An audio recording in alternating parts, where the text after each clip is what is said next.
उपोषण सुरूच आहे। नाराज ओबीसी आंदोलकांची समजूत काढण्यासाठी सरकारची धावाधाव सुरू आहे।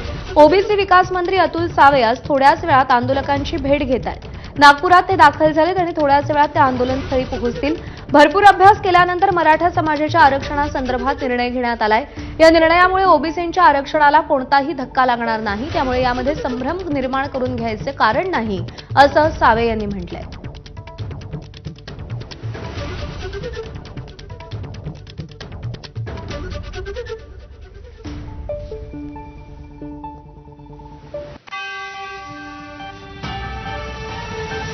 सांगली, मिरज आणि कुपवाड शहर महानगरपालिकेच्या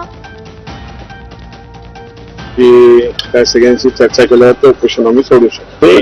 ओबीसीच्या अनेक प्रलंबित मागण्या आहेत, त्याच्यावर चर्चा करून त्या सगळ्या सोडवण्याचा आम्ही प्रयत्न करणार आहोत। म्हणजे चर्चा त्यांच्याशी करणार आहोत आम्ही।